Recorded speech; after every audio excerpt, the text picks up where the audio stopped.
கூறு மாறி இது பண்ண.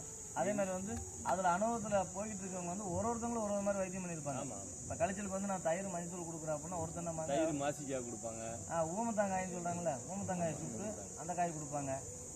அதனால வந்து மஞ்சள் எல்லாம் கம்பல்சரி எல்லாரும் கொடுப்போம். அந்த வயசு மட்டும் சொல்லுங்க. 2 பல்லு மாடு சைவம்னு சொல்றாங்க. ஆமா, அதனால இந்த முட்டை தர அதெல்லாம் ஒன்றும் பிரச்சனை இல்லை. அதுக்கு வந்து உடம்பு சரியாகணும் அப்படின்னா அது இல்லாம வேற ஏதாவது தரக்கூடாது. அது இல்லாம வேற எதுனா கறி குழம்பே வச்சு கொடுக்கலாம். பெருக்கான் கறி இருக்கு பார்த்தீங்களா, பெருக்கான் கறி வச்சு கொடுப்பாங்க. அது இப்போ இருக்கிறவங்களுக்கு சொன்னா தெரியாது. வயசானவங்க பெரியவங்க இருக்கிறவங்கள கேட்டு பார்த்தா தெரியும். என்னன்னு பார்த்தோம்னா இப்போ வந்து காசு அதிகமாக இருக்கும், நிறைய விவசாயம் பண்ணுறேன், லாபமாக இருக்குது, அதனால் ஒரு மாடு சரியில்லை அப்படின்னா அந்த மாட்டை கொடுத்து வேறு மாடு வாங்கிக்கலாம் அப்படிங்கிற மனப்பான்மைக்கு இப்போ வந்துட்டேன். ஆனால் பழைய காலத்தில் இருந்தவங்க வயசானவங்க அப்போ மாடு வச்சுருந்தவங்களாம் அது வேலைக்கு பழகின மாடாக இருக்கும். அதை கொடுத்துட்டு வேறு மாடு வாங்கி பழக்கணும். நம்மக்கிட்ட வருமானம் இல்லாமல் இருக்கும். அப்போ நம்மள்ட்ட இருக்கிறத கொடுத்துட்டு இன்னொன்று வாங்கினோம் அப்படின்னா இருக்கிறது கம்மியாக போகும். இருக்கிறது வந்து 2000க்கு போகுதுன்னா வாங்குறது 10,000 போடணும்.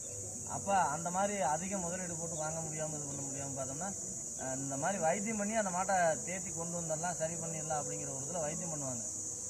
அது பார்த்தோம்னா ஒரு மாடு படுத்துக்கிட்டு எந்திரிக்காமல் இருக்குது. எனக்கு தெரியும் மணல் தவக்காயை உயிரோட போடுவாங்க. படுத்துட்டு மாடு எந்திரிக்காமல் 10 மணிக்கு கிடக்கு. அந்த மாட்டுக்கு பார்த்தோம்னா மணத்தவக்காயின்னு சொல்லுவாங்க. நல்லா இவ்வளோ புரிஞ்சுருக்காங்க. மணலில் ஈரமான தோலுக்கு பார்த்தோம்னா தலை சின்னதாக இருக்கு. தலை வந்து சின்னதாக இருக்கு, உடம்பு வந்து பெருசாக தண்ணியோட இருக்கும். அந்த மணத்தவக்காயை பிடிச்சி கரெக்டாக இது பண்ணி போட்டு அந்த தவக்காயை உயிரோட போடுவாங்க. ஆமாம், வெள்ளையா. அது ஒரு தேரைன்னு சொல்லுவாங்க.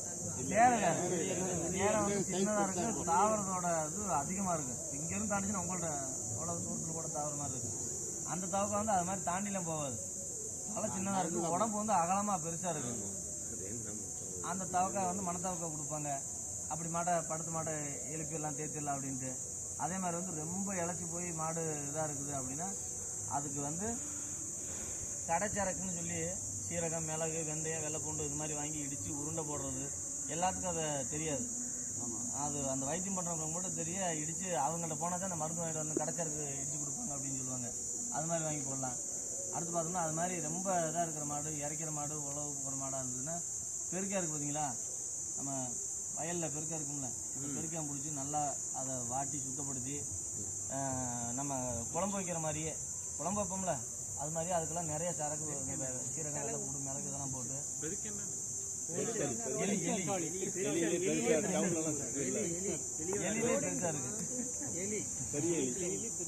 அந்த இது பார்த்தோம்னா குழம்பு வச்சு கறியெல்லாம் கரைஞ்சிடணும். அது வேக கறியெல்லாம் கரைஞ்சிடும். எலும்பு மட்டும் உள்ள இருக்கு. அரிச்சு அந்த எலும்பை எடுத்து சுத்தப்படுத்திட்டு ஊற்றுவாங்களாம். ஆனால் வந்து நான் அந்த பெருக்கங்கறி வச்சு கொடுத்தோன்னதை பார்த்ததில்ல, தவளை போட்டு பார்த்துருக்கேன்.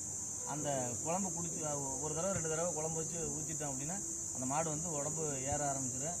அந்த மாதிரி பிரச்சனையிலேருந்து அது சரியாகிக்கும் அப்படின்னு சொல்லுவாங்க. மாடு கழுவுறது வந்து நமக்கு அதுக்கு கழுவுறதுக்கான வாய்ப்பு இருந்தது, தண்ணி இருந்தது, இட வசதி இருக்குது, நம்ம ஆள் வசதி இருக்குது அப்படின்னா டெய்லியும் கூட மாடு கழுவலாம். ஒன்றும் தப்பு இல்லை, டெய்லியும் கூட கழுவலாம், சுத்தமாக இருக்கும். கட்டுற இடம் வந்து இப்போ ஒரு 2 இடத்துல சாணி போட்டிருக்கு அப்படின்னா சாணி வந்து போட்டோன்னே எடுக்கணும். போட்டோன்னே எடுத்துட்டோம்னா நமக்கு எடுக்கிறதுக்கு ஈஸியாக இருக்கும். இடம் வந்து சுத்தமாக இருக்கும். இப்போ ஒரு கொஞ்ச நேரம் விட்டுட்டோம், மிதிச்சு அங்கிட்டு சுற்றி இங்கிட்டு சுற்றி மிதிச்சு அந்த இடம் பூரா சுத்தமாயிடும். அப்புறம் எல்லா இடத்துலையும் நம்ம விளக்குமாறு போட்டு கூட்டி ஆளுற மாதிரி ஆகிக்கும். அப்போ போட்டோன்னே எடுத்துடலாம், இடத்த சுத்தம் பண்ணிக்கலாம். அப்போ இடம் சுத்தமாக இருக்குங்கல மாடு வந்து சுத்தமாக இருக்கும். சாணியில் படுக்காது, கோமியத்தில் படுக்காது. அதை வந்து நம்ம அடிக்கடி கழுவணும் அப்படிங்கிறது இல்லை. தண்ணி வசதி இல்லாமல் இருக்க ஒரு டவுனில் ஒரு குடம் 10 ரூபா 5 ரூபாய்னு வாங்கி குடிக்கிறவங்க டெய்லி மாடு கழுவுங்கன்னா எப்படி கழுவுவாங்க? மாடு வச்சுருக்குன்னு ஆசை இருக்க வச்சுருக்காங்க. தண்ணியை காசு போட்டு வாங்கல மாடை வந்து கழுவுங்க அப்படின்னா வாங்கி கழுவ முடியாதுல்ல. அதனால் அது வந்து சூழ்நிலைக்கு தகுந்த